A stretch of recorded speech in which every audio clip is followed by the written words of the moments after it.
test, and we are violent towards them, they just take it. They suffer tremendously.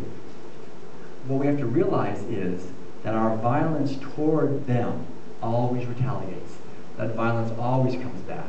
And that's the great adventure, to understand that, to see that it comes back as psychological disease, as spiritual disease, as physical disease, as cultural disease, as environmental disease. And if we want to have lives that are truly examples of health and wellness and joy and freedom and abundance, which is always available at any moment on this beautiful planet, then the price for that is the eggnog and the steak and the cheeseburger and the violence that we're causing that is completely unnecessary. So for me, it was like going to Korea and just realizing this is an ancient wisdom teaching. It's at the core. It's what Jesus taught. It's what the Buddha taught. It's what all the great teachers taught. Essentially the same thing. And that we can live this today. That's the basic thing. So when I came back here, I remember thinking, oh gosh, how can I get this out to everybody? That's what we all think in the beginning. How can I get everybody on this?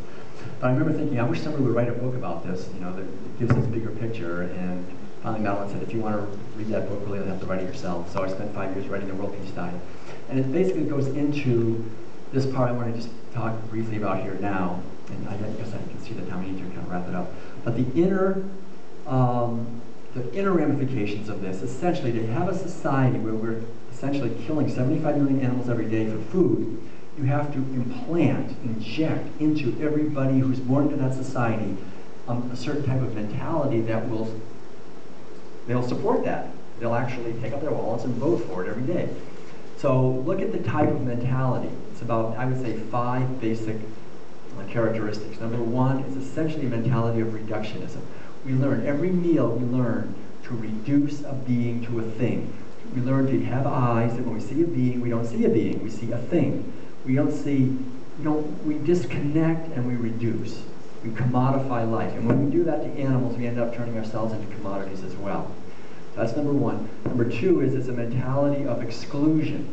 We learn early on to exclude certain beings from the sphere of our compassion.